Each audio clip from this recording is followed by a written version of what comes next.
జగన్ విధ్వంస పాలనకు సాక్ష్యంగా ప్రజావేదిక శిథిలాలను అలాగే ఉంచుతామన్నారు సీఎం చంద్రబాబు. దాన్ని మళ్లీ నిర్మించేది లేదని స్పష్టం చేశారు. పోలవరంతో క్షేత్రస్థాయి పర్యటనలు ప్రారంభిస్తానన్న ముఖ్యమంత్రి అసెంబ్లీ సమావేశాలపై త్వరలోనే నిర్ణయం తీసుకుంటామని చెప్పారు.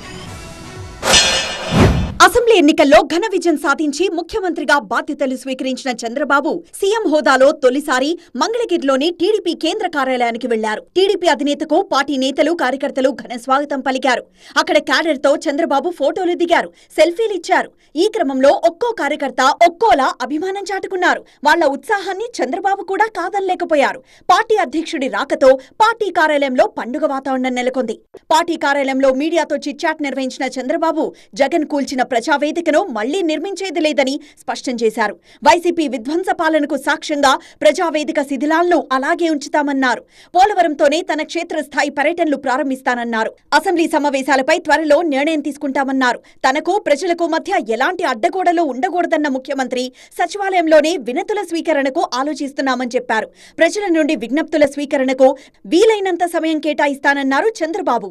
ఇక ఇప్పటికే మంత్రులకు శాఖలు కేటాయించిన చంద్రబాబు పాలనపై పూర్తి స్థాయిలో దృష్టి పెట్టారు. ఈ మేరకు అధికారుల బదిలీలపై ప్రస్తుతం కసరత్తు చేస్తున్నారు. అన్ని విభాగాల్లో మార్పులు చేర్పులపై దృష్టి సారించారు. సమర్థులైన అధికారులకు కీలక పోస్టింగ్లు ఇవ్వడంతో పాటు వైసీపీ పెద్దలతో అంటకాగిన వారిని దూరం పెట్టాలని సీఎం డిసైడ్ అయ్యారు.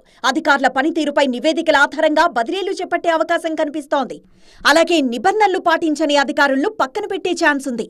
ఓవైపు ప్రభుత్వ కార్యక్రమాలు నిర్వహిస్తూనే మరోవైపు పార్టీకి క్యాడర్కి కూడా సమయం ఇచ్చేలా ప్రణాళిక సిద్ధం చేసుకుంటున్నారు చంద్రబాబు. ఇందులో భాగంగా ప్రతి శనివారం పార్టీ కార్యాలయానికి వెళ్లాలని భావిస్తున్నారు. అలాగే ఎమ్మెల్యేలు, మంత్రులు కూడా పార్టీకి కార్యకర్తలకు అందుబాటులో ఉండాలని ఇప్పటికే స్పష్టం చేశారు చంద్రబాబు.